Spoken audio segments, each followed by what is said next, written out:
ত্রিভুজ প্রেমের ফাঁদে হারিয়ে গেল এক তরুণ প্রাণ। জগন্নাথ বিশ্ববিদ্যালয়ের ছাত্র জোবায়েদ হোসেন। পুরান ঢাকার আরমানি টোলার নূরবক্স লেনের সেই সিঁড়ি এখনও যেন রক্তে ভেজা, শিউরে ওঠে আশেপাশের মানুষ। রোববার রাতে ঘটে যায় এই ভয়ঙ্কর হত্যাকাণ্ড। গলা কেটে হত্যা করা হয় জোবায়েদকে। হত্যার পর মুহূর্তেই পালিয়ে যায় মাহির রহমান ও তার বন্ধু ফরদিন আহমেদ, কিন্তু পুলিশের তৎপরতায় ধরা পড়ে যায় তারা। প্রাথমিকভাবে আটক হয় জোবায়েদের টিউশনি শিক্ষার্থী বার্জিস শবনম বর্ষা। পুলিশি জিজ্ঞাসাবাদে ধীরে ধীরে খুলতে থাকে হত্যাকাণ্ডের রহস্য। উঠে আসে এক ত্রিভুজ প্রেমের অন্ধকার গল্প। জোবায়েদের প্রতি এখন তো ওই যে মাইন্ড হচ্ছে টিল্টিং, যখন মাহিরের কাছে যায় তখন মাহিরের, যখন জোবায়েদের কাছে যায় তখন জোবায়েদের।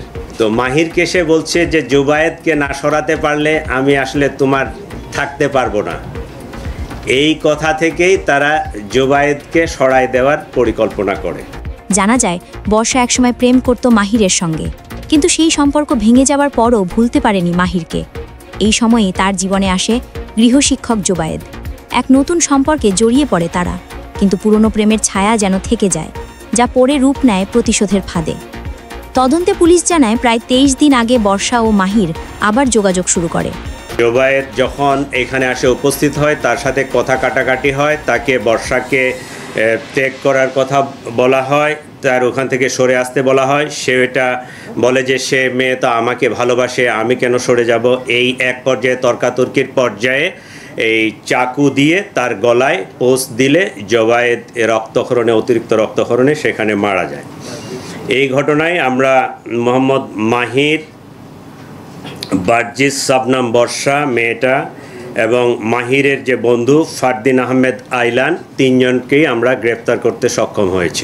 দুজনের পরিকল্পনাতেই সাজানো হয় ভয়ঙ্কর নাটক। জোবায়েদকে দেখা করার নাম করে ডেকে আনে বর্ষা, আর সেই খবর আগেই জানানো হয় মাহিরকে। পরিকল্পনা অনুযায়ী সেদিন রাতে বর্ষা জোবায়েদকে নিয়ে আসে সেই বাড়ির সিঁড়িতে যেখানে উঁত পেতেছিল মাহির ও তার বন্ধু আইলান। মুহূর্তের মধ্যে ঘটে যায় নৃশংস হত্যাকাণ্ড।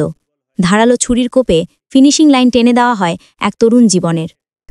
জোবায়েদের বড় ভাই এনায়েত হোসেন এখনও বিশ্বাস করতে পারছেন না তার ভাই এমন সম্পর্কে জড়াতে পারে। তার একটাই দাবি, এই হত্যার পেছনে যদি আরও কেউ থাকে, সত্যটা যেন লুকানো না থাকে। আরও খোলাসা হওয়ার দরকার আছে। দোষী তারা সর্বোচ্চ যাতে শাস্তি পায়। দোষীরা শাস্তি না পেলে এখানে অনেক ধরনের সমস্যা, কারণ এ ধরনের কেস আরও মায়ের বুক খালি হবে।